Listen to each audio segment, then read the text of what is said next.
हमारी डिस्कशन चल रही थी 5 पेपर क्वेश्चन पे प्रोसेस कॉस्टिंग के। कल हमने क्वेश्चन नंबर 4 और क्वेश्चन नंबर 5 डिस्कस किया। क्वेश्चन नंबर 5 में हमारा जो पार्ट बी था दैट वाज पेंडिंग। तो कोई सवाल जनाब कल के लेक्चर से, कोई वर्किंग का जाकर रिवीजन में आपको समझ ना आई हो, पूछना चाहते हो क्वेश्चन में, क्वेश्चन नंबर 5 में? जी बेटा जी, डिलीवर टू बाय। बेटा आपने 3200 6000 का ऑर्डर आया, जिसमें से 3200 आपने कंप्लीट कर लिया फिनिश गुड्स को, working debit finish goods, credit working process entry डाल गई। 3000 सप्लायर को डिलीवर हो गए फ्रॉम फिनिश गुड्स। सप्लायर की जब डिलीवरी होती है क्या एंट्री आती है? Debit cost of sales, credit finish goods. मतलब हमारे वर्किंग प्रोसेस में इसका कोई इफेक्ट नहीं है, क्योंकि इसकी एंट्री देखो ना क्या है। फिनिश गुड्स से डिलीवर जब हुए बायर को तो credit debit cost of sales, credit finish goods, तो हम तो वर्किंग प्रोसेस अकाउंट बना रहे हैं, इसकी कोई एंट्री नहीं आती। ठीक है, ये हमारे लिए इरेलेवेंट इन्फॉर्मेशन थी फिलहाल इस सवाल के रिक्वायरमेंट के लिहाज से। This was irrelevant information. जी जनाब, कोई और सवाल? अच्छा जी, पार्ट बी में हमें ओवर अंडर अप्लाइड ओवरहेड्स की एंट्री का कहा गया था और प्रोडक्शन लॉसेस की बात की गई थी। तो ओवर अंडर अप्लाइड ओवरहेड की एंट्री, सबसे पहले तो हमें ये देखना है कि हमारे ओवरहेड्स एक्चुअल कितने हैं और एब्जॉर्ब कितने हैं। अगर आप क्वेश्चन पे नज़र दौड़ाएं तो एक्चुअल ओवरहेड्स तो 8 लाख गिवन है हमें, और हमने एब्जॉर्ब किए थे 758,400। इसका मतलब हमारे overheads are under absorb. Under absorb overhead का मतलब क्या होता है कि हमने कॉस्ट कम चार्ज की, डेबिट जो वर्किंग प्रोसेस को किया वो कम किया। और इसका हल इसने क्या बताया हुआ है कि अंडर एब्जॉर्ब ओवरहेड्स को आप चार्ज करें पीएनएल में।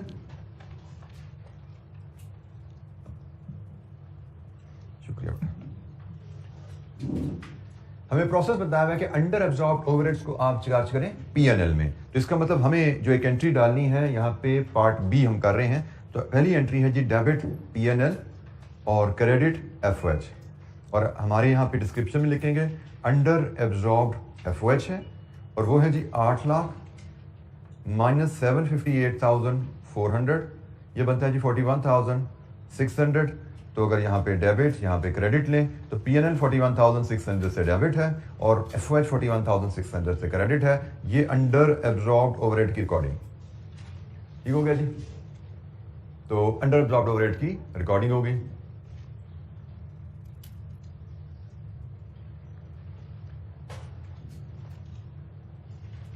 इसके बाद उसने कहा जी प्रोडक्शन लॉसेस एंड गेन्स की एंट्री भी कीजिए।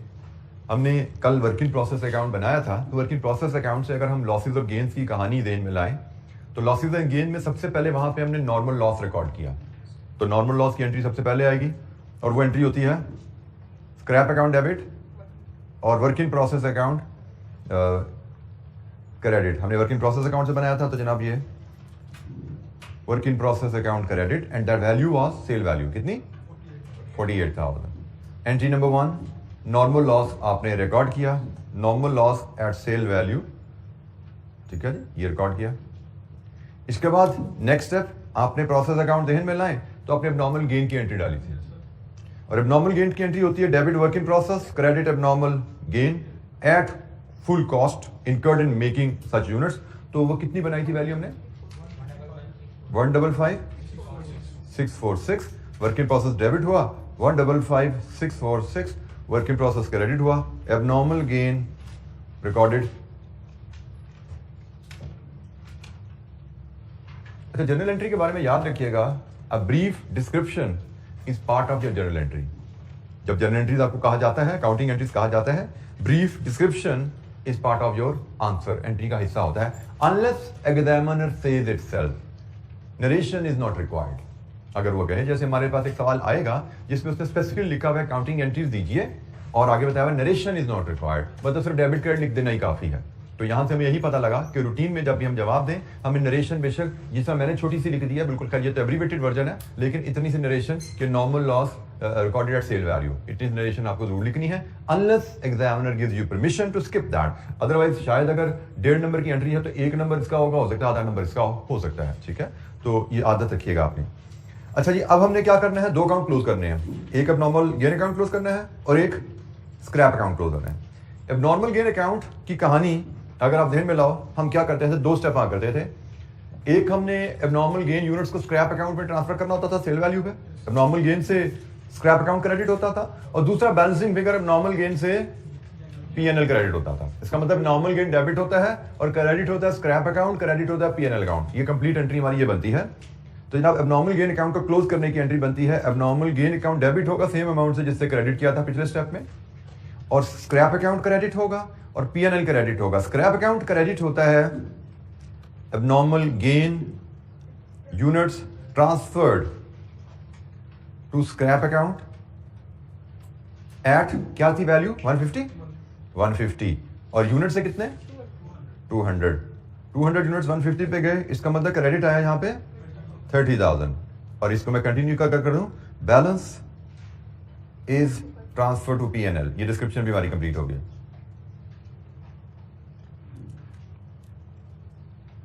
इसकी फिगर है 125,646।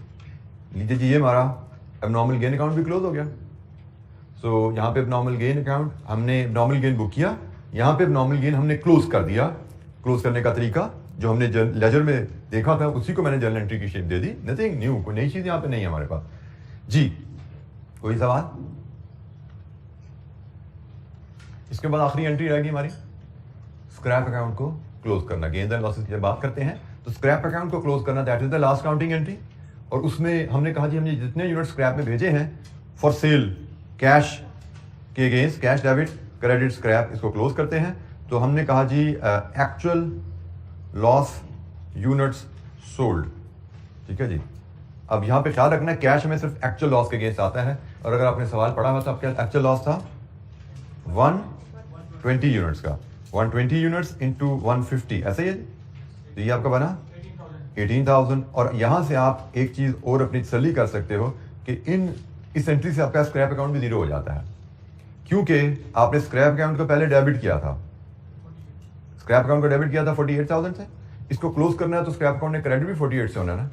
तो 30,000 से क्रेडिट ये आ गया, 18 से क्रेडिट ये आ गया, स्क्रैप अकाउंट भी क्लोज हो गया आपका, ठीक हो गया। तो ये स्क्रैप अकाउंट भी हमारा क्लोज हो गया। तो this completes our part B. ये पार्ट बी हमारा यहाँ पे कंप्लीट हुआ।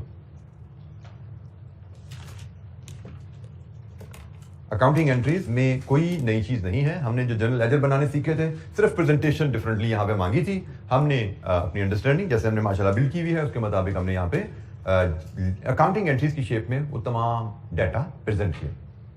जी कोई सवाल?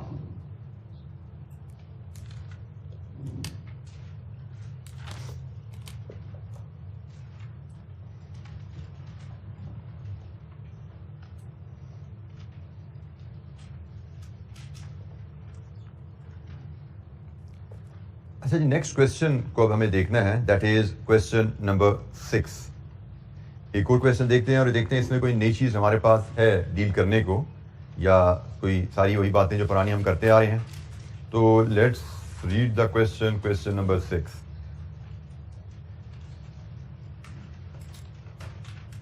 Quality chemical spring 16, question 6। सबसे पहले requirement, compute equivalent production units and cost per unit. Prepare journal entries to record the above transaction. अब उसने प्रोसेस अकाउंट नहीं मांगा, उसने हमसे जर्नल एंट्रीज मांगी है। प्रोसेस अकाउंट की जर्नल एंट्रीज मांगी, बल्कि प्रोसेस अकाउंट नहीं जी सब जो कुछ होना है उसकी जर्नल एंट्रीज बनाओ। पिछले में उसने प्रोसेस अकाउंट बनवा दिया था, गेन एंड लॉसेस की जर्नल एंट्रीज कहा था। यहाँ पे सब की जर्नल एंट्रीज, प्रोसेस अकाउंट की भी जर्नल एंट्रीज और गेन लॉसेस हैं तो उनकी भी जर्नल एंट्रीज देनी है हमें। तो बहरहाल equivalent production units and cost per unit and journal entries. तो जर्नल एंट्रीज प्रॉब्ली चले, प्रोसेस अकाउंट की जर्नल एंट्रीज हमने डील नहीं किया, ये शायद हमारे लिए नया है सवाल में, ये भी एक हमारे हाथ से गुजर जाए। आल्दो जैसे मैंने कहा कि आपको लेजर अकाउंट बनाना आता है तो journal entries should not be a problem. Let's read the question. Quality chemicals QC produces one of its products through 2 processes A and B. The following information has been extracted from the records of process A for the month of January 2016. Opening work in process में units, rupees in thousand में material and conversion, input during the month units, material and conversion, transfer to process B units, closing work in process units. Materials are introduced at the beginning of the process. In respect of conversion, opening and closing work in process inventories are 40% and 60% complete. तो material तो शुरू में ही आ गया तो वो तो 100% ही हुआ। तो कन्वर्जन ओपनिंग क्लोजिंग की स्टेज क्या है? Inspection is performed when units are 50% complete, inspection stage आ गई। Expected rejection is estimated at 5% of the inspected units. मैं यहाँ पे फिर याद करा दूं, अगर उसने सिर्फ 5% ही यहाँ पे लिखा होता तो ये भी काफी था, क्योंकि हमने सीखा है कि अगर इंस्पेक्शन स्टेज आ जाए, unless told otherwise, loss units will be calculated on inspected units. हमें ये पता है इंस्पेक्शन स्टेज के आने के बाद लॉस यूनिट्स इंस्पेक्टेड यूनिट्स पे ही कैलकुलेट किए जाएंगे, अनलेस क्वेश्चन अदरवाइज कहे, जैसे कल उसने कह दिया था आउटपुट पे कैलकुलेट करो।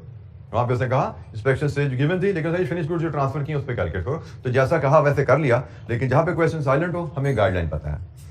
The rejected units are not processed further and sold at 100% at 100 rupees per unit. Again ये जुमला भी उसने ना लिखा हो, हमें पता है रिजेक्टेड यूनिट्स फर्दर प्रोसेस नहीं होते अनलेस रीवर्क की ऑप्शन हो।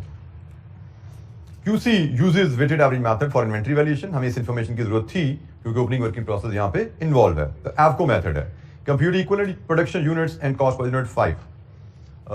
हमने इस तरह के सवालों में क्या सीखा है? What should be our first step? Quantity schedule. बिल्कुल ठीक है जी, पहला स्टेप होगा क्वांटिटी शेड्यूल, उसके बाद इक्विवेलेंट यूनिट्स की बारी आएगी। ठीक है, तो let's start with question number 6। हमें सबसे पहले क्वांटिटी शेड्यूल बनाना है, और क्वांटिटी शेड्यूल का तरीका आपसे मैंने कहा हुआ है कि हम तो प्रोसेस अकाउंट की तरह इसको टी काउंट में बनाएंगे, बस होगा क्या कि डेबिट क्रेडिट में सिर्फ क्वांटिटीज आएंगी। ठीक है, तो यहाँ पे जनाब वर्किंग प्रोसेस ब्रॉट डाउन है, जो हमें क्वांटिटी गिवन है। Let's introduce those first. 5000। फिर यूनिट्स एडेड हैं 20,000। इसके बाद हमें बताया गया जी प्रोसेस बी को ट्रांसफर हुए यूनिट्स 18,000, और क्लोजिंग वर्क इन प्रोसेस की कहानी भी अवेलेबल है। जो work in process carry down है वो है 6,000, और नॉर्मल लॉस हम कैलकुलेट कर लेंगे 5% ऑफ इंस्पेक्टेड यूनिट्स। तो इंस्पेक्टेड यूनिट्स हमारे कितने हैं? उसके लिए हम शुरू करते हैं कहानी कि क्या opening working process inspection stage 50% है, क्या opening working process current period में इंस्पेक्ट हुए? या आंसर इज यस, 5,000 को opening process working process current period में इंस्पेक्ट हुआ। क्वेश्चन नंबर 2, क्या ये यूनिट्स इंट्रोड्यूस 20 के 20,000 इंस्पेक्ट हुए? आंसर इज यस, क्योंकि क्लोजिंग वर्किंग प्रोसेस भी 60% पे है। सो क्लोजिंग वर्किंग प्रोसेस भी इंस्पेक्ट हो गए हैं, इसलिए उनको लेस नहीं करना हमें यहां से 5%। 12, 50। तो जनाब हमारी साइड्स टैली हुई? टैली नहीं है, तो क्या है? लॉस है, गेन है? एबनॉर्मल गेन है। Balancing figure abnormal gain 250 units. लीजिए जी, ये बैलेंसिंग फिगर है एबनॉर्मल गेन की, इस पे हम अपने साइड्स को क्लोज करेंगे। 25,250, 25,250। क्वांटिटी शेड्यूल हमने बनाया तो हमें एबनॉर्मल गेन लॉस की कहानी पता लगती है, इसके बाद ही हम इक्विवेलेंट यूनिट शेड्यूल बना सकते हैं। इसके बगैर इक्विवेलेंट यूनिट शेड्यूल आपका नहीं बनता। तो हम हमेशा क्वांटिटी शेड्यूल बनाएंगे जहां पे हमें प्रोसेस अकाउंट की जरूरत नहीं है क्वेश्चन में। अब इसके बाद हम इक्विवेलेंट यूनिट शेड्यूल की तरफ चलेंगे। जी कोई सवाल यहां पे? क्वांटिटी शेड्यूल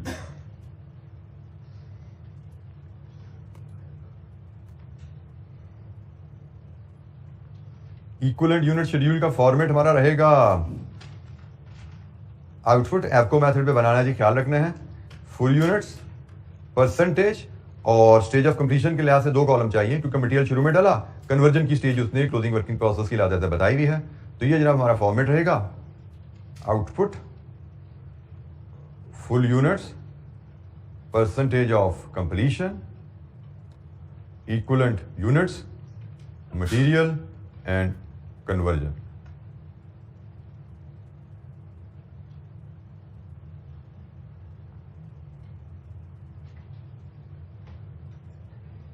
हमारी आउटपुट हम यहां से उठाते हैं 1, 2, 3। एक प्रोसेस बी को ट्रांसफर, एक क्लोजिंग वर्क इन प्रोसेस, और एक एबनॉर्मल गेन। यूनिट्स फीड करें, फुल यूनिट्स प्रोसेस बी को transfer 18,000, closing work in process 6,000, and abnormal gain 250 minus, और हमने इसका टोटल भी देख लेते हैं, एक्सपेक्टेड आउटपुट से मैच करवाना है हमें। तो विच इज इनपुट जो कि है 25,000 माइनस नॉर्मल लॉस जो कि है 1250, 23,750। टोटल टैली है जी हमारा? जी बिल्कुल ठीक है जी, ये हमारा टोटल इससे टैली है। इसका मतलब हमने नॉर्मल गेन लॉस सब कुछ ठीक हमने अकाउंट फॉर कर दिया।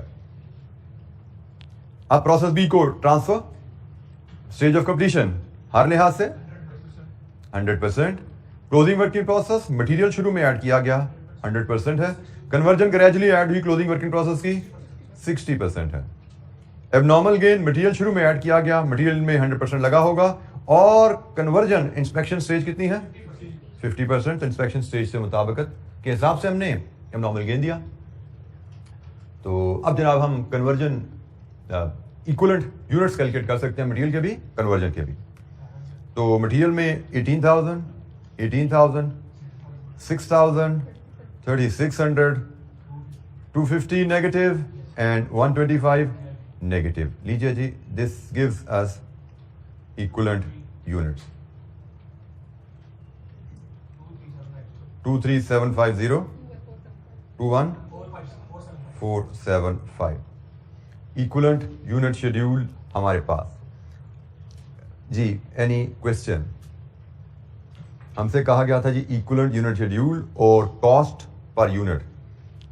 कॉस्ट पर यूनिट हम टेबल की कंटिन्यूएशन में भी बना सकते हैं, और यहाँ पे चूंकि ये एक ही पार्ट है तो टेबल की कंटिन्यूएशन में बनाना ही बेहतर है। अदरवाइज हम इसको अलहदा भी हमने फॉर्मूला लिख के भी कैलकुलेट किया अलहदा से, उसका भी प्रेजेंट कर सकते हैं। तो एवगो मेथड है, तो एवगो मेथड में कॉस्ट पर यूनिट निकालना, cost of opening work in process current period less scrap value of normal loss. यहां से नेट कॉस्ट आएगी और फिर हम this is B, this is A, cost per unit is B divided with A. Exam में आप इस तरह लिखेंगे तो अच्छा रहेगा, ज़्यादा बेहतर रहेगा, प्रेजेंटेशन मजीद अच्छी हो जाएगी। ये हमारी नेट प्रोसेस कॉस्ट है, ये हमारी कॉस्ट पर यूनिट है एलिमेंट वाइज, और फिर हम इसका टोटल यहाँ पे देंगे। तो जनाब cost of opening work in process ये रुपीज इन थाउजेंड में अवेलेबल है जी। यहाँ से हम रुपीज इन थाउजेंड में लेके चलते हैं 2713। ये बताना जरूरी है जी, ऊपर सारे यूनिट्स आ रहे हैं। जब यहाँ पे कॉस्ट की कहानी शुरू हो यहाँ पे लिख लीजिए रुपीज या रुपीज इन थाउजेंड, ताकि एग्जामिनर को पता हो आगे कहानी बदल गई है। डाटा की प्रेजेंटेशन में चीजें हमें इनका ख्याल रखना होता है। 2713 एंड कन्वर्जन में 1499। ये ओपनिंग वर्क इन प्रोसेस की कॉस्ट है। और इसके बाद current period cost, current period में 10,000, मटेरियल में 5760 यहां पे आ गई जी। और scrap value of normal loss, normal loss units हमें पता है जी ये 1250, और नॉर्मल लॉस की स्क्रैप वैल्यू है 100। 1250 into rupees 100, rupees in thousand में इट इज 125। तो जनाब यहां से बताइए नेट प्रोसेस कॉस्ट मटेरियल की 12588, 7259। अच्छा यहाँ पे आप तोजह कीजिएगा, यहाँ तक रुपीज इन थाउजेंड में रहे, कॉस्ट पर यूनिट में जब आएंगे तो यहाँ पे आप रुपीज में आ जाएंगे। ये बताना साथ साथ जरूरी है, क्योंकि cost per unit rupees in thousand में बड़ी छोटी फ्रैक्शन में फिगर चली जाती है। ठीक है, रुपीज इन थाउजेंड में फ्रैक्शन में फिगर जाएगी, तो हमने खुद फैसला करना है कि भाई वी को ये से डिवाइड करना है मैंने, तो फ्रैक्शन में फिगर जा रही है, तो यहाँ पे मुझे रुपीज में आ जाना चाहिए। अब ऊपर मैंने जरा टाइम अवॉइड कर लिया, 3 जीरो में क्या लगाऊं, टाइम बचाया मैंने। ठीक है, तो हमने बिल्कुल ठीक किया, क्योंकि एग्जामिनर ने 1000 में रुपीज लिए हुए, हमने भी ले लिए, लेकिन कॉस्ट पर यूनिट हम जनरली रुपीज में लिया करेंगे, अनलेस वो हजारों में आ रही हो। तो हमें पता है कि 1000 रुपीज इन थाउजेंड में लेते तो फ्रैक्शन में जा रही है, तो फ्रैक्शन में जा रही है, तो फिर हमें 1000 में जाने की जरूरत नहीं है, हम इसको रुपीज में ले आते हैं। तो कितनी बनी जी 530.02, 33.02, और टोटल हुआ 868.04। लीजिए जी, ये हमारा पार्ट ए जो कि 5 नंबर का सिर्फ है वो कंप्लीट हुआ। अब यहाँ पे ना एक और चीज भी आपको सीखनी है एग्जाम पॉइंट ऑफ व्यू से। अब ये क्वेश्चन पार्ट ए का वॉल्यूम देखो जरा कितना है, काफी ज्यादा वॉल्यूम है 5 नंबर के लिहाज से। ठीक है, 5 नंबर के हिसाब से काफी ज्यादा वॉल्यूम है, और ये एक लेबोरियस क्वेश्चन मैं इसको कहूंगा रहा हमारा, और इसके मार्क्स उस लिहाज से कम है। स्प्रिंग 16 हमारे पास अवेलेबल होता है क्या? मार्किंग स्कीम में जाइए, पेज नंबर 584 की बॉटम पे आप देखिए, तो यहां पे में इसकी मार्किंग स्कीम मिल रही है पार्ट ए की। Preparation of quantity schedule and computation of equivalent units, मतलब ये क्वांटिटी शेड्यूल बनाना और इक्विवेलेंट यूनिट्स बनाना, यहां तक इसने सिर्फ आपको दिए हैं 3 मार्क्स। काफी ज्यादा कैलकुलेशन है, लेकिन 3 मार्क्स उसने सब के आपको दिए हैं। तो इसमें जो मैं आपको एक पॉइंटर बताना चाहता था एग्जाम पॉइंट ऑफ व्यू से, कि जब एग्जामिनर सिंपल कैलकुलेशंस देता है तो वो लेबोरियस काम के कम नंबर देता है, क्योंकि इसमें सोचने का काम कम है, लिखना ज्यादा है, सिर्फ लिखना ही लिखना है, कैलकुलेट ही करने हैं, छोटी छोटी सी कैलकुलेशन है सादी सादी सी। तो जब सिंपल कैलकुलेशंस हो तो वॉल्यूम बड़ा ज्यादा होगा और मार्क्स कम होंगे। लेकिन आगे चलेंगे हमें ऐसे सवाल भी मिलेंगे जिनमें सोचने का काम ज्यादा होगा, क्योंकि स्टेटमेंट कॉम्प्लेक्स होंगी, स्टेटमेंट कॉम्प्लेक्स होंगी, वहां पे सिर्फ आप इतना ही काम करते हो तो 3 नंबर मिल जाते हैं, क्योंकि ये काम करने में आपको सोचना काफी पड़ा होगा। ठीक है, तो ये जहन में रखना है। ऐसा ना हो कभी कि आसान सवाल, आसान कैलकुलेशंस हो तो आप स्लो हो जाओ लिखने में, क्योंकि आसान सवाल में आपका टाइम पर मार्क के लिहाज से आपको स्पीड बढ़ानी होती है। ठीक है, आसान सवालों में ये ना होगी तो बड़ा आसान सवाल है तो आराम से करते हैं, आराम से नहीं करना होता, क्योंकि एग्जाम में हर सवाल को उसने 10 नंबर के 18 मिनट नहीं रखे होते, उसने टोटल पेपर के बैलेंस करके नंबर रखे होते हैं। कुछ सवाल आसान डाले हुए हैं जो 10 नंबर का सवाल में भी 12 मिनट में होना चाहिए, कुछ सवाल मुश्किल डाले हुए हैं जो 10 नंबर का सवाल होगा लेकिन 25 मिनट मांगेगा वो। तो अगर आपने पहले 10 नंबर के सवाल को, आसान सवाल को तसल्ली में आके 18 मिनट लगा दिए तो दूसरा 10 नंबर का सवाल आपसे हैंडल नहीं होगा। इसलिए हमने एग्जाम टेक्निक में मैंने आपसे शेयर की हुई है कि हम पहले आसान सवाल करते हैं। आसान सवाल जब पहले कर लेते हैं ना और टाइम वेस्ट किए बगैर करते हैं, एफिशिएंटली करते हैं, तो हमारा टाइम सेव हो जाता है। टाइम सेव होने के बाद फिर जब मुश्किल सवाल पे हाथ डालते हैं तो हमारे देह पे प्रेशर नहीं होता, हमें पता होता है मैंने एक्स्ट्रा टाइम सेव किया हुआ है। लेकिन अगर मैं पहले मुश्किल सवाल कर लूंगा और 10 नंबर के सवाल पे मेरे 25-28 मिनट लग जाएंगे ना, तो दूसरा जो आसान सवाल है मुझसे टेंशन में नहीं होना कि मैंने पिछले सवाल पे 10 मिनट जाया कर दिए हैं, भागो फटाफट फटाफट करो, उसमें मैं एरर्स करना शुरू कर दूंगा। इसलिए हमेशा एग्जाम में टाइम सेविंग क्वेश्चन भी होते हैं, टाइम वेस्टिंग क्वेश्चन भी होते हैं। कोशिश करना है कि आसान सवालों को पहले आइडेंटिफाई करो, क्योंकि वो टाइम सेविंग क्वेश्चन होंगे। पहले टाइम सेविंग करके क्वेश्चन बिल्ड करेंगे, फिर मुश्किल सवालों पर जाएंगे जो हमसे टाइम वेस्टिंग चाहते हैं, लेकिन हमारे पास फिर टाइम होगा वेस्ट करने को, उन पे एक्स्ट्रा टाइम लगाने को हमारे पास टाइम होगा, क्योंकि हम सेव करके आए हैं। रिवर्स कर दिया तो फंस जाते हो, आपसे आसान सवालों में गलतियां शुरू हो जाती हैं। अच्छा जी, 3 नंबर की हमारी ये यहां तक की वर्किंग है, और अब देखो वो 3 नंबर की वर्किंग देखो और 2 नंबर की ये वर्किंग है सर। अब ये इम्बैलेंस था थोड़ा सा, लेकिन ऐसा चलता है। आप देखते रहिए मार्किंग स्कीम को, आहिस्ता आहिस्ता थोड़ी सी रीजनेबल अंडरस्टैंडिंग बिल्ड हो जाएगी। और हमारे पास एंट्रीज जो उसने मांगी है, उसने 1 2 3 4 5 एंट्रीज में उसने मार्क्स बांटे हुए हैं पार्ट बी में। जो टोटल 5 एंट्रीज में 6 मार्क्स हैं गालबन जो बांटे हुए हैं। तो उसमें अब हम एंट्रीज की तरफ मूव करेंगे जी, प्रोसेस अकाउंट की। कोई सवाल यहाँ पे जी? अब हम एंट्रीज की रिकॉर्डिंग की तरफ चलते हैं जी पार्ट बी में। पार्ट बी हमें पता है हमेशा नए पेज से शुरू किया जाता है। प्रोसेस अकाउंट को ध्यान में रखिए, हम उससे फेमिलियर हैं। प्रोसेस अकाउंट में सबसे पहले आप डेबिट साइड पे वर्किंग प्रोसेस आता है, कोई काउंटिंग एंट्री नहीं होती उसकी, बैलेंस ब्रॉट डाउन है। उसके बाद इनपुट कॉस्ट रिकॉर्ड की जाती है, मटेरियल भी लेबर भी, ऐसा ही है। तो जब हमारी पहली एंट्री आएगी यहाँ पे डेबिट वर्क इन प्रोसेस ए है, और क्रेडिट मटेरियल और क्रेडिट लेबर एंड ओवरहेड। हमें यहाँ पे उसने कन्वर्जन की टर्म यूज की, बट हमें पता है कन्वर्जन का कोई लेजर अकाउंट नहीं होता। लेजर अकाउंट लेबर का होता है, लेजर अकाउंट ओवरहेड का होता है। तो हम इसको लेबर पब्लिक ओवरहेड एफओएच लिखेंगे इस तरह, ताकि कॉन्सेप्चुअली एग्जामिनर को पता हो कि हम चीज समझते हैं। कन्वर्जन का कोई लेजर अकाउंट नहीं होता। 2 अकाउंट होते हैं, लेकिन हमें इनका ब्रेकअप नहीं पता। हमें इनका ब्रेकअप नहीं पता कि लेबर कितनी है, ओवरहेड कितनी है। टोटल अमाउंट हमें बताई गई है। ये डेबिट क्रेडिट भी हम सारा रुपीज इन थाउजेंड में बना लेंगे, क्योंकि हमें तमाम ट्रांजेक्शन रुपीज इन थाउजेंड में अवेलेबल है। तो जनाब मटीरियल हमने जो इशू किया 10,000 क्या है, वो 10,000 मटीरियल क्रेडिट जाएगा। कन्वर्जन हमारी है 5760, डेबिट हो जाएगा 15760। ठीक है जी। ये इनपुट प्रोसेस कॉस्ट रिकॉर्डेड, मैं इसकी डिस्क्रिमिनेशन नहीं लिख रहा, मैं वॉइस कर रहा हूं। इनपुट प्रोसेस कॉस्ट रिकॉर्डेड, ये पहली एंट्री आ गई। डेबिट साइड पे इनपुट कॉस्ट आ गई, फिर डेबिट साइड पे आउटपुट की क्वांटिटीज और वैल्यूज लाते हैं। क्वांटिटीज की तो कोई एंट्री नहीं होती। एंट्री क्या होगी, पहले नॉर्मल लॉस की वैल्यू की एक एंट्री होगी, ठीक हो गया। और फिर एक एंट्री फिनिश प्रोसेस बी के जो यूनिट ट्रांसफर हुए उसकी होगी, ऐसे ही है। मैं उन दोनों को अगर इकट्ठा करूं तो वर्क इन प्रोसेस बी ने डेबिट होना है, स्क्रैप अकाउंट सेल वैल्यू है ना, स्क्रैप अकाउंट ने डेबिट होना है, और वर्क इन प्रोसेस ए ने क्रेडिट होना है। मैं जस्ट फॉर योर अंडरस्टैंडिंग, ये आपकी एक तरह की फिनिश गुड्स यहां से निकलेंगी, ये आपका नॉर्मल लॉस यहां से निकल रहा है, ऐसे ही है, यही एंट्रीज होती हैं। तो लेट्स रिकॉर्ड दीज। इसमें अब हमें वैल्यूएशन रिक्वायर्ड है। वर्क इन प्रोसेस बी की वैल्यूएशन मैं यहीं पे ही शो कर देता हूं। ये वैल्यूएशन आपकी होगी जी, फुल यूनिट्स कितने ट्रांसफर किए आपने, 18,000 यूनिट्स ट्रांसफर किए हैं, और 868.04 पे ये वैल्यू किए जाएंगे rupees in thousand. 1562 make it 5, decimal में ना जाए, 6 to 5। 1000 में डाटा है तो डेसिमल लगाने की जरूरत नहीं है, राउंड ऑफ कर दें। Scrap value of normal loss ये जी 1 to 5 वो तो ऑलरेडी हमने निकाली भी है जी 1 to 5 हमने ऊपर इसको यूज किया हुआ है कॉस्ट पर यूनिट की कैलकुलेशन में और प्रोसेस अकाउंट क्रेडिट होगा 15750 ये जी हमारा work in process normal loss और फिनिश गुड भी रिकॉर्ड हो गया। क्लोजिंग वर्क इन प्रोसेस होता है उसकी कोई एंट्री नहीं होती बैलेंस कैरी डाउन होता है। अब नॉर्मल गेन था यहाँ पे उसकी एंट्री होती है जी वो डेबिट होता है वर्क इन प्रोसेस ए और क्रेडिट होगा अब नॉर्मल गेन।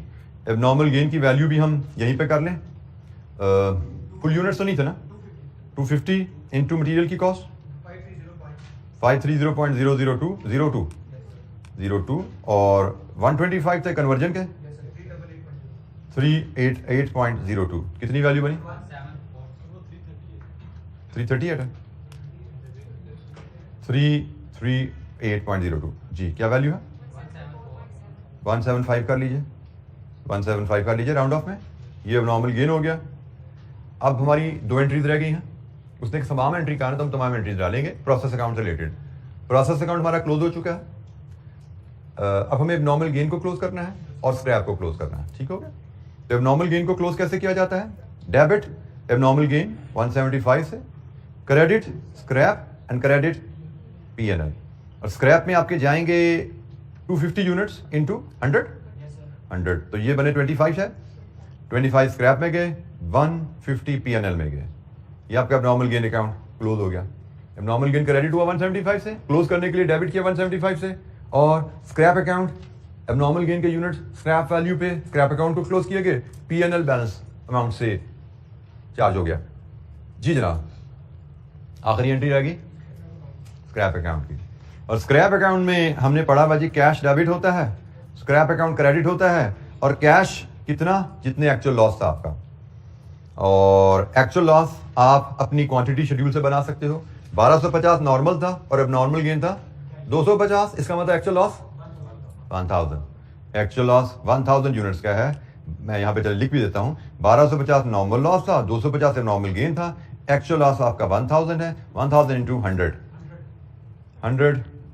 100 और आप देखना चाहो तो आपका स्क्रैप अकाउंट मैच होके क्लोज भी हो रहा होगा क्योंकि स्क्रैप अकाउंट को एक आपने क्रेडिट किया ये एक आपने क्रेडिट किया ये और स्क्रैप अकाउंट का डेबिट कितना किया था ये स्क्रैप अकाउंट भी आपका क्लोज होता नजर आ रहा है आपको दैट्स इट। अच्छा एग्जामिनर ने बात इन एंट्रीज में कोई एक एंट्री ज्यादा डाली होगी या एक एंट्री कम की होगी मर्ज करने की वजह से तो हमें उसकी टेंशन नहीं लेनी ठीक है। ये तो स्ट्रेट फॉरवर्ड एंट्रीज हैं इसमें हमें कोई डाउट भी नहीं आया कि हमने कहीं पे कोई चीज़ मिस की या गलती की। वहाँ पे एंट्रीज में कोई अगर प्लस माइनस नजर आए तो उससे आपने वरी नहीं करना। जैसे मैं इस एंट्री की बात करूँ एग्जामिनर ने इसकी दो एंट्रियाँ बनाई हैं एक उसने कहा working process B debit process A credit एक स्क्रैप डेबिट एक प्रोसेस ए क्रेडिट दो एंट्रियाँ बना दें बन जाती हैं कोई बात नहीं। हमने एक बना दी बिल्कुल ठीक है ये भी एफिशिएंट वे है तो इसको हर्ज नहीं इसमें। तो हम अगर एफिशिएंट जैसे एबनॉर्मल गेन की यहाँ पे एक एंट्री डाली है इसकी भी तो दो एंट्रियाँ बन सकती थी ना कि पहले हम डेबिट करें स्क्रैप पहले हम डेबिट करें नॉर्मल गेन क्रेडिट करें स्क्रैप फिर डेबिट करें नॉर्मल गेन क्रेडिट करें P&L दो एंट्रीज भी बन सकती थी हमने एक बना दी जिस तरह यहाँ पे एक बनाई है वैसे हमने यहाँ पे भी एक बना दी तो इसमें कोई हर्ज नहीं है दोनों इक्वली गुड मेथड्स हैं। हमें बस एफिशिएंट मेथड की आदत डालनी है तो अंडरस्टैंडिंग हमारी बेहतर होगी तो एफिशिएंट मेथड हमारे जहन में आना शुरू होगा और हम चीज़ों को बेहतर अंदाज में प्रेजेंट कर सकेंगे। एक मिनट एग्जामिनेशन हॉल में काउंट करता है ठीक है तो हमें कोई टाइम वेस्ट कर नहीं करना और एफिशिएंसी से अगर हम टाइम बचा सकते हैं तो we must make an effort. जी कोई सवाल अकाउंटिंग एंट्रीज जैसे मैंने आपको बोला था कि अक्सर एग्जामिनर हमसे जनरल लेजर की जगह एंट्रीज मांगता है क्योंकि शायद उसको ये फीलिंग है कि लेजर बच्चों ने शायद उसको रोट लर्निंग के थ्रू याद किया होता है और अकाउंटिंग एंट्रीज में थोड़े चूंकि कॉन्सेप्चुअल अंडरस्टैंडिंग चाहिए होती है उसको बच्चे ने अवॉइड किया होता है तो अक्सर एग्जामिनर हमसे जनरल एंट्रीज मांग रहा होता है। तो इसका मतलब ये चीज़ मैंने आपको पहले भी कही हुई है कि अगर अंडरस्टैंडिंग के बगैर आप यहाँ पे चलोगे कॉस्ट अकाउंटिंग में थोड़ी सी रोट लर्निंग लेना चाहोगे तो आपको एग्जामिनर बड़ा इजीली ट्रैप कर लेगा। थोड़ा सा उसमें क्वेश्चन को ट्विस्ट करना है रिक्वायरमेंट को बदलनी है तो आप मैनेज नहीं कर पाओगे। So it is very important कि आप हर कॉन्सेप्ट की हर एस्पेक्ट की अंडरस्टैंडिंग कॉन्सेप्चुअल बेस को कैच करो उसको ऑब्जॉर्व करो उस पर तवज्जो दो और वो रीडिंग और रिवीजन बार बार रिवीजन से है बेसिक इलस्ट्रेशन को बार बार देखने से है रीडिंग से है क्वेश्चन प्रैक्टिस भी हेल्प करती है बट बेसिक्स पे फाउंडेशन पे काम आपका रीडिंग और इलस्ट्रेशन से होता है। तो जी जनाब एनी क्वेश्चन कोई सवाल। अच्छा ये क्वेश्चन और देखते हैं जी हम क्वेश्चन नंबर 7 इसमें क्या हमें कुछ सीखने को मिलेगा नया या नहीं। बट इन जनरल अभी तक आपने देखा कि हमें कोई बहुत आउट ऑफ द वर्ल्ड चीज़ मिली नहीं, जो हमने एग्जाम्पल से चीज़ें सीखी थी उसी लेवल के नॉलेज से हमारे सवाल बड़ी आसानी से हो रहे हैं। 19-20 जैसे मैंने कहा एक आध चीज़ प्रेजेंटेशन थोड़ी दाएं बाएं हुई, अकाउंट्स की जगह एंट्रीज आ गई, तो अंडरस्टैंडिंग क्लियर, तो कोई इशू नहीं हमारे लिए। अच्छा जी, ये क्वेश्चन है आपका ऑटम 16 क्वेश्चन 3। ये बाय द वे आप देख सकते हैं, narration, examiner solution, they are the best guideline कि आपको एग्जाम में कैसे प्रेजेंट करना है। नरेशन आपको नजर आ रही है, ब्रीफ हो जाए कोई बात नहीं, लेकिन नरेशन आपके आंसर का, अकाउंटिंग एंट्री का हिस्सा होती है। Autumn 16 question 3, requirement part A, prepare statement of equivalent production units, 4 number. Compute cost of finish goods, closing work in process, abnormal loss या gain, 9 number. Prepare accounting entries to record production gain losses, 3 number. अब ये देखिए थोड़ी सी normally आती है, ठीक है। ये क्वेश्चन FIFO बेस्ड है, और FIFO बेस्ड में इस वर्किंग में थोड़ा सा काम फिनिश गुड की वैल्यूएशन में थोड़ा सा काम मार्जिनली ज्यादा होता है, ऐसे ही ना। एफको में फिनिश गुड की वैल्यू 1 स्ट्रोक, और FIFO में फिनिश गुड की वैल्यू 1, 2, 3 स्ट्रोक लगते हैं आपके, फिर वैल्यू आती है। बट एनीवेज, पिछले सवाल में देखा आपने, उसने अकाउंटिंग एंट्रीज मांगी थी, अकाउंटिंग एंट्रीज के लिए आपको सारी वैल्यूज करनी पड़ी थी ना। फिनिश गुड भी वैल्यू करना पड़ा था आपको, लॉस भी वैल्यू करना पड़ा था, गेन भी वैल्यू करना पड़ा था। तो यहां पे एडिशनल सिर्फ क्लोजिंग स्टॉक की वैल्यू है, सिर्फ क्लोजिंग स्टॉक की वैल्यू जो एंट्रीज में नहीं करनी पड़ती। एंट्रीज में आपको क्लोजिंग स्टॉक को वैल्यू नहीं करना पड़ता, लेजर बनाना हो तो वैल्यू करना पड़ता है क्लोजिंग स्टॉक को भी, क्योंकि क्लोजिंग स्टॉक हमें अकाउंटिंग एंट्रीज की पास नहीं करनी थी, हमने उसको पिछले सवाल में वैल्यू नहीं किया। बट वहां पे नंबर कितने थे?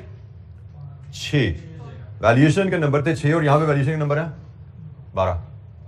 एंड सॉरी, वहां पे वैल्यूएशन प्लस एंट्रीज के 6 नंबर थे, यहां पे वैल्यूएशन प्लस एंट्रीज के 12 नंबर है। जबकि मेरे हिसाब से 1 नंबर और 1 या 2 नंबर यहां से डालो, चलो 2 डालो, 3 को नंबर का काम ज्यादा है, तो 6 जमा 3 9 होते हैं, लेकिन यहां पे उसने सेम वर्क के नंबर थोड़े से आप कह लेकर 3 ज्यादा दिए हैं। तो ये जो मैं कहता हूं कि बाद एग्जामिनर क्वेश्चन में थोड़ा सा इम्बैलेंस हमें नजर आता है, कभी थोड़े काम के ज्यादा नंबर होते हैं, कभी ज्यादा काम के थोड़े नंबर होते हैं, तो वही टाइम सेवर और वेस्टर की कहानी चलती रहती है कहीं पे। तो ये हमें ध्यान में रखना होता है कहां पे हम थोड़ा काम करके ज्यादा नंबर ले सकते हैं, छोटे वर्किंग से ज्यादा नंबर कमाए जाते हैं, इजी क्वेश्चन उनको हमने प्रेफर करना होता है एग्जाम में पहले। तो एनीवे जनाब, ये FIFO का क्वेश्चन है जिसमें इक्विवेलेंट यूनिट शेड्यूल है, वैल्यूएशन है और अकाउंटिंग एंट्रीज हैं, सिर्फ गेन्स और लॉस की, और बल्कि सॉरी गेन्स और लॉस की एंट्रीज हैं, इसमें प्रोसेस की एंट्रीज तो है ही नहीं। तो ये तो शायद उसके हिसाब से स्टैंडर्ड से तो ये 8 नंबर का सवाल होना चाहिए था, पिछले सवाल के हिसाब से मे बी 7 या 8 नंबर का सवाल बनता है क्वेश्चन नंबर 6 के स्टैंडर्ड से, लेकिन यहाँ पे इसके 12 नंबर दिए गए हैं। तो ये चीजें चलती रहती हैं।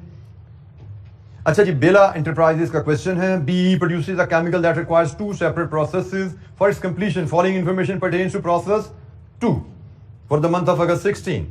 Opening work in process 85% complete to conversion kgs and rupees in 1000. Cost for the month received from process 1 kgs and rupees. Material added in process 2 kgs and rupees. Conversion cost in process 2. Finished good transfer to warehouse. Closing work in process 60% complete to conversion. In process 2 material is added at start. ये process 2 के material की बात हो रही है जी. Is added at start of the process and conversion costs are incurred evenly throughout the process. Process losses are determined on inspection which is carried out on 80% of the process. Process loss is estimated at 10% of inspected quantity and is sold for 100 per kg. BE uses FIFO method for inventory valuation. जनाब FIFO method से inventory valuation करनी है और सवाल को हल करने जाना है हमने। तो सबसे पहले स्टेटमेंट ऑफ इक्विवेलेंट यूनिट्स, लेकिन उससे भी पहले क्वांटिटी शेड्यूल। तो जनाब पहले क्वांटिटी शेड्यूल है, फिर स्टेटमेंट ऑफ इक्विवेलेंट यूनिट्स बनेगी। This is the complete question. तो quantity schedule, question number 7, quantity schedule हमारा हमने जैसे कहा था टी अकाउंट की सूरत में बना लेते हैं। Work in process brought down है 5000, फिर प्रोसेस ए, प्रोसेस 1 से चीजें आई, प्रोसेस 1 से 30,000, फिर प्रोसेस 2 में क्वांटिटी मजीद ऐड हुई 15,000। अच्छा, यहां पे एक चीज जरा याद रखिएगा, प्रोसेस 2 में मटेरियल ऐड हो, क्वांटिटी में नंबर आए या ना आए, दोनों केसेस बनते हैं। प्रोसेस 2 में मटेरियल ऐड हो, हम प्रोसेस 2 का क्वांटिटी शेड्यूल बना रहे हैं ना भाई, तो प्रोसेस 2 में मटेरियल ऐड हो, वैल्यू तो आ जाएगी, क्वांटिटी के कॉलम में नंबर्स कभी आएंगे कभी नहीं आएंगे। हमने पहले सवाल देखे थे जहां पे मटेरियल ऐड होता था, नंबर्स नहीं आते थे, लेकिन यहां पे मटेरियल ऐड हो रहा है, नंबर आ रहे हैं, दैट डिपेंड्स बिजनेस की नेचर क्या है। मैंने पहले भी आपको बताया था कि अगर डेस्क बन रहे हैं, कटिंग डिपार्टमेंट से असेंबली में गए जितने डेस्क, असेंबली से फिनिशिंग में उतने डेस्क जाएंगे ना। असेंबली में नंबर ऑफ डेस्क बढ़ तो नहीं जाएंगे, फिनिशिंग से पैकिंग में सेम डेस्क जाएंगे ना। फिनिशिंग में मटेरियल तो लगा लेकिन नंबर ऑफ डेस्क बढ़े नहीं, सेम डेस्क गए। तो जब यूनिट्स चल रहे हैं तो कोई चेंज नहीं आ रही। लेकिन आप केमिकल बना रहे हो, एक डिपार्टमेंट से दूसरे डिपार्टमेंट में गए तो वहां पे मजीद मटेरियल ऐड किया तो लीटर्स बढ़ गए, केजीज बढ़ गए। दूसरे से तीसरे में गए, मजीद मटेरियल ऐड किया, केजीज और बढ़ गए, क्योंकि वहां पे यूनिट्स नहीं मेजर हो रहा आउटपुट, वहां पे आउटपुट मेजर हो रहा है केजीज में या लीटर्स में। तो वो मटेरियल ऐड होने से बदलते जा रहे हैं। तो हमें दोनों तरह के केसेस आएंगे। हमने ये नहीं याद रखना कि मटेरियल ऐड हो तो नंबर भी डालने होते हैं या मटेरियल ऐड हो तो नंबर नहीं डालने होते। दोनों केसेस होते हैं, हमें क्वेश्चन को ध्यान से देखना पड़ेगा। सेकंड डिपार्टमेंट में मटेरियल ऐड होने के साथ नंबर आ भी सकते हैं, सेकंड डिपार्टमेंट में मटेरियल ऐड होने के साथ नंबर नहीं भी हो सकते। ठीक है, मटेरियल होगा, नंबर है, मटेरियल है, नंबर नहीं है, दोनों केसेस होते हैं। लेकिन ये चूंकि केजीज वाला केस है तो केजीज में जब मटेरियल डालोगे तो वजन बढ़ जाएगा, केजीज ऐड हो जाएंगे। बेटा वो आपको बताएगा प्रोसेस 2 में कितने मटेरियल की क्वांटिटी ऐड हो रही है या नहीं हो रही। My point is you don't have to worry कि इसने वैल्यू दे दिया तो यूनिट्स किधर है। तो यूनिट्स नहीं है तो भाई यूनिट्स के बगैर भी वैल्यू आ जाती है, यूनिट्स के साथ भी वैल्यू आती है। यहाँ पे यूनिट्स के साथ वैल्यू दी है तो यूनिट्स के साथ वैल्यू डाल दी। दूसरा केस इससे पहले हम करते थे, उसमें सिर्फ वैल्यू देता था वो। लेकिन मुझे याद है, स्टिल रिमेंबर, किसी ने पूछा था नंबर्स किधर है, क्वांटिटी किधर है। I explain the same thing कि भाई डेस्क नंबर बढ़ तो नहीं जाते। ठीक है, तो नंबर देगा तो नंबर डाल दें, नंबर नहीं दिए तो नंबर नहीं डालने, सिर्फ वैल्यू देंगे आप। अच्छा जी, नेक्स्ट क्या चलना है जी आगे इसके? Finished goods. Finished goods 40,000, work in process carry down 4,000, normal loss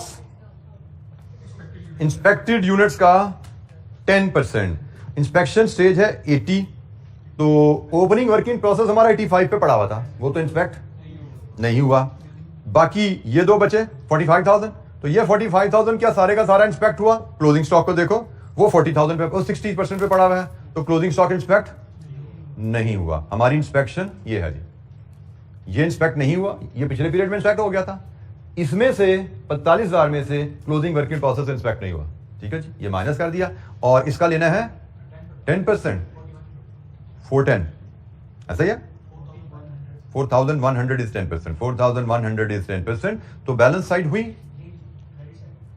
debit side पे है, एबनॉर्मल गेन है आप कहना चाह रहे हैं? 1900 का एबनॉर्मल लॉस क्रेडिट साइड पे है, एबनॉर्मल लॉस बैलेंसिंग 1900 का, और ये जनाब हमारा 45-50,000 पे साइड्स क्लोज हुई। 50,000 पे हमारी साइड्स क्लोज हो गई हैं। तो अब हमें इक्विवेलेंट यूनिट शेड्यूल बनाना है। हमारा टोटल 4 मार्क्स थे, जिसमें ये क्वांटिटी शेड्यूल भी है और इक्विवेलेंट यूनिट शेड्यूल भी है। जैसे मैंने पहले भी कहा, ये पार्ट काफी लेबोरियस है, लेकिन इसके बाद जब आप पार्ट बी करेंगे, वो 9 नंबर का पार्ट है, लेकिन इससे आधे टाइम में, इससे आधी वर्किंग से हल हो जाएगा। ये बैलेंस हो रहा है। फॉर पार्ट ए 4 नंबर लेके जा रहा है। मैं अगर ये सवाल बनाता, मे भी मैं पार्ट ए को 6 या 7 देता, उसको पार्ट बी को भी 6 या 7 देता, बराबर रखता मैं, क्योंकि टाइम इन दोनों में बराबर लगने वाला है। लेकिन एग्जामिनर बात बात इंटेंशनली ये इम्बैलेंस क्रिएट करता है, just to create some pressure on you, कि जी 4 नंबर के पार्ट को जब आपके 12 मिनट लग जाने हैं ना, तो आपके हाथ पैर फूल जाते हैं। या मैंने तो इतने मिनट लगा दिए, सिर्फ यही किया। आपको ये गेज ही नहीं होता कि पार्ट बी 5 मिनट में होने वाला है, 9 नंबर का पार्ट, वो 5 मिनट में होगा 9 नंबर का पार्ट। तो बहरहाल आगे हम बनाते हैं जी इक्विवेलेंट यूनिट शेड्यूल 5 कहता है जी, सॉरी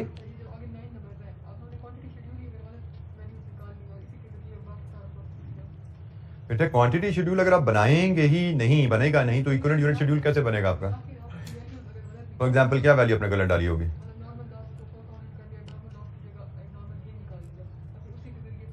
तो मुझे लगता है कि आपके इसमें सब्सटेंशियल मार्क्स लूज हो जाएंगे, क्योंकि 4 नंबर का तो पार्ट है, इसके तो स्टेप ज्यादा है ही नहीं। इसमें तो एक ही, इसमें कितने स्टेप थे? हमने देखा नहीं, हमें स्टेप्स को देखना पड़ेगा। स्टेप से देख लेते हैं, वहां से सीख लिया करें। ऐसा सवाल है तो स्टेप पे जाइए। ऑटम 16 क्वेश्चन 3, तो उसने कहा जी computation of normal abnormal loss units. Normal loss unit, abnormal loss unit निकालना 1 नंबर है, इसीलिए आपको मार्किंग स्कीम देखने को कहा जाता है। बेटा सवाल मार्किंग स्कीम खोलो तो सही जरा, पढ़ो तो सही जरा और सीखो वहां से। Computation of normal abnormal loss 1 number, गलत कर दिया 1 नंबर गया। Computation of equivalent units of material अब नॉर्मल लॉस की गलती को छोड़ते हुए बाकी सब ठीक हो गया तो 1 नंबर मिल जाएगा आपको। बेटा आपने मेरा जुमला नहीं सुना। नॉर्मल लॉस एबनॉर्मल लॉस की गलती के साथ बाकी चीजें आपने ठीक कर दी तो 1 नंबर मिल जाएगा आपको, ठीक है। उसके बाद computation of equivalent units of conversion, ये इसका जवाब भी वही है कि नॉर्मल लॉस एबनॉर्मल लॉस की गलती को छोड़ के बाकी चीजें आपने ठीक कर दी तो यहां पे भी आपको 2 नंबर मिलने चाहिए। यही स्टेप वाइज मार्किंग है। इसीलिए आपको कहा जाता है मार्किंग के स्कीम को बार बार देखो, जितने सवाल करो उनकी मार्किंग स्कीम को देखो तो आपके जहन में इन सवालों का जवाब खुद आना शुरू हो। इनका जवाब आपके दिमाग में खुद आना शुरू होगा कि भाई मैं ये करूं तो आगे क्या होगा। जवाब आपके दिमाग में होना चाहिए। मार्किंग स्कीम से आपको पता लगेगा कि भाई एग्जाम कैसे मार्क बांटता है। आप जब 20, 30, 40, 50 की मार्किंग स्कीम देख लेंगे तो आपको एक रीजनेबल आइडिया डेवलप होना शुरू हो जाएगा कि एग्जामिनर ने मार्क्स कैसे बांटे होंगे। लेकिन एक असूल सीधा रखो, एग्जामिनर ने मार्क्स जैसे भी बांटे हुए हैं, किसी भी स्टेप में गलती हो जाए आपने सवाल वहां पे छोड़ना नहीं है। कोई भी स्टेप आपको आता नहीं है, आपने सवाल छोड़ना नहीं है, आपने सवाल कंप्लीट करना है। नॉर्मल लॉस की समझ नहीं आ रही, इंस्पेक्टेड यूनिट्स निकाले नहीं आ रहे, अज्यूम कर लो 500 नॉर्मल लॉस होगा। आगे चलो, सवाल कंप्लीट करो। दिस इज द की जिसमें मैं तवज्जो की बार बार दिला रहा हूं। This is the skill which I want you to master. समझ आ रही है कि सवाल में एक स्टेप नहीं समझ आ रहा, एक स्टेप गलत होता नजर आ रहा है, टेंशन नहीं लेनी, कंप्लीट करने की तरफ जाना है। कंप्लीट करोगे तभी मैक्सिमम स्टेप्स परफॉर्म करके मैक्सिमम मार्क्स ले पाओगे। स्टेप बाय मार्किंग होती है, उसका आपको आइडिया बार बार मार्किंग स्कीम को देखने से ही हो पाएगा। अच्छा जी, अब हम इक्विवेलेंट यूनिट शेड्यूल 5 होगा। पहला कॉलम आउटपुट, दूसरा कॉलम फुल यूनिट्स, तीसरा column percentage worked in current period. 5 में ऐसे करते हैं ना। और फिर यहां पे अब यहां पे तवज्जो कीजिएगा, हमारे एलिमेंट्स ऑफ कॉस्ट अब कितने हैं? प्रोसेस अकाउंट तो नहीं बना रहे हम, 3 हैं। प्रोसेस 1 का मटेरियल, प्रोसेस 2 का मटेरियल एंड कन्वर्जन कॉस्ट है ना, कन्वर्जन कॉस्ट। तो ये 3 एलिमेंट्स ऑफ कॉस्ट है प्रोसेस 2 में। अब हमने जैसे पहले हम बात करते थे कि भाई लेबर और ओवरहेड अलहदा अलहदा भी दिए जाएं, लेकिन स्टेज ऑफ कंप्लीशन सेम होती है तो हम इकट्ठा कन्वर्जन कॉस्ट बना देते थे। Same is the case here. We can discuss about material from process 1 and material from process 2। ये 2 एलिमेंट्स हैं। क्या ये दोनों मटेरियल अलहदा अलहदा है, अलहदा अलहदा प्रोडक्शन में ऐड होते हैं? The answer is no. मतलब प्रोसेस 1 के बारे में तो हम क्लियर हैं कि प्रोसेस 1 से मटेरियल आता है तो प्रोसेस 2 शुरू होता है। मतलब प्रोसेस 1 का मटेरियल तो प्रोसेस 2 के स्टार्ट में एंटर होता है। ये तो अंडरस्टूड है, ये क्वेश्चन नहीं भी लिखेगा पता है कि प्रोसेस 1 का मटेरियल प्रोसेस 2 के स्टार्ट में एंटर होता है, 0 में। हाँ, प्रोसेस 2 के मटेरियल पे इश्यू हो सकता है। जैसे हमने याद है एक सवाल देखा था पहले, उसने कहा था 80% पे जाकर मटेरियल ऐड होता है। वहां पे हमने इन दोनों को अलग-अलग कर दिया था, भाई इसको अलग रखो, इसको अलग रखो, 2 अलग-अलग मटेरियल है। लेकिन यहां पे उसने क्लियरली बताया प्रोसेस 2 का मटेरियल भी स्टार्ट में डलता है। प्रोसेस 1 का तो डलता ही स्टार्ट में है, प्रोसेस 2 को भी स्टार्ट में डलता है। इसका मतलब इन दोनों को हम इकट्ठा कर सकते हैं, मटेरियल को हम इकट्ठा कर सकते हैं। तो मटेरियल का हम एक ही कॉलम बनाएंगे, उसमें दोनों मटेरियल हम इकट्ठे कर लेंगे। तो ये अगेन थोड़ी सी थिंकिंग के साथ चलोगे तो आप एफिशिएंसी से काम कर पाओगे। Output, full units, percentage worked in current period, equivalent units, material and conversion. हमने 1, 2 के मटेरियल को इकट्ठा करना है जी यहां पे। अच्छा जी, अब हम क्वांटिटी शेड्यूल के मुताबिक अगर चलते हैं तो फिनिश गुड्स सबसे पहले, लेकिन इसके 2 हिस्से। एक ओपनिंग वर्क इन प्रोसेस है, कितने हैं? 5000 यूनिट्स। और फिर करंट प्रोडक्शन, क्योंकि टोटल प्रोडक्शन तो जो फिनिश गुड को गई है वो 40,000 है ना, तो बाकी 35,000 करंट प्रोडक्शन है। फिर वर्क इन प्रोसेस कितने units? 4,000। And then there is abnormal loss 1900। और ये जी हमारा यहां पे expected output. Input 50,000 minus normal loss 4,100, 4,5,900। Tally हो गया जी ऊपर से। लीजिए जी equivalent unit schedule, full unit का कॉलम हमारा टैली है। परसेंटेज करंट पीरियड में कितना काम हुआ? ओपनिंग वर्क इन प्रोसेस पे सिर्फ कन्वर्जन का 15% काम हुआ। करंट प्रोडक्शन हर लिहाज से 100%। क्लोजिंग वर्क इन प्रोसेस पे मटेरियल 100% है, शुरू में डाल गया, और कन्वर्जन 60% है। एबनॉर्मल लॉस में मटेरियल शुरू में डाला सारा है 100%, और कन्वर्जन इंस्पेक्शन स्टेज के लिहाज से 80%।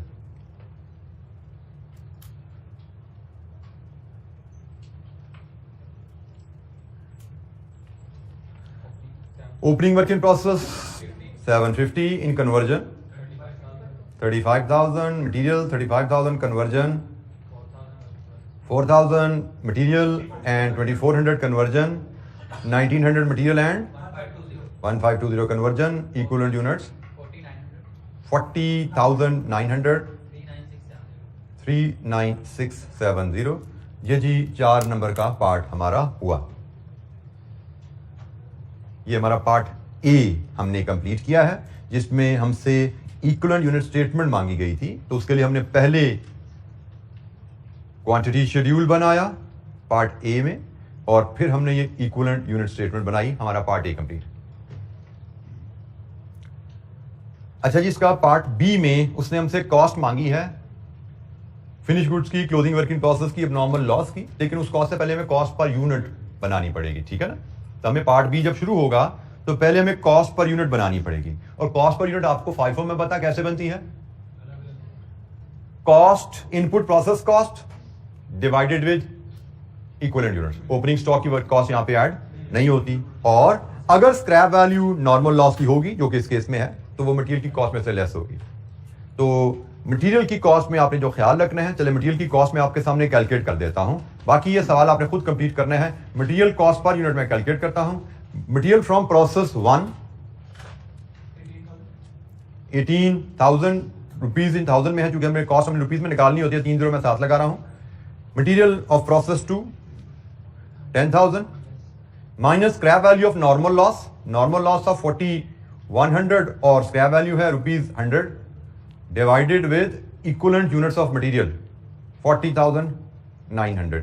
तो यहां से जनाब आपकी मटेरियल कॉस्ट आपकी आएगी क्योंकि हमने मटेरियल दोनों कंबाइन कर दिया ना, तो दोनों की कॉस्ट भी इकट्ठी कर देनी है हमने। जैसे कन्वर्जन जब लेबर और ओवरहेड को कंबाइन करते थे तो लेबर प्लस ओवरहेड कॉस्ट हम इकट्ठी कर देते थे। तो यहाँ पे भी दोनों मटेरियल इकट्ठे किए हैं। तो प्रोसेस 1 का मटेरियल प्रोसेस 2 का मटेरियल हमने ऐड किया, लेकिन ओपनिंग वर्किंग प्रोसेस की कॉस्ट हमने यहाँ पे नहीं लेनी। FIFO मेथड है। तो जनाब मटेरियल की कॉस्ट पर यूनिट क्या है? सॉरी 674.57। ये जी इसी तरह आपने कन्वर्जन की कॉस्ट निकालनी है, टोटल निकालनी है और फिर वैल्यूएशन है। FIFO मेथड के तहत वैल्यूएशन है और लॉसेस और गेन्स की एंट्री है। ये क्वेश्चन आप कंप्लीट करेंगे घर से। कल इंशाअल्लाह हम जो अगले क्वेश्चन है हमारे एजेंडे में हम उन पे चलेंगे। ठीक है जी। तो इस क्वेश्चन की कंप्लीशन आपकी होम असाइनमेंट है।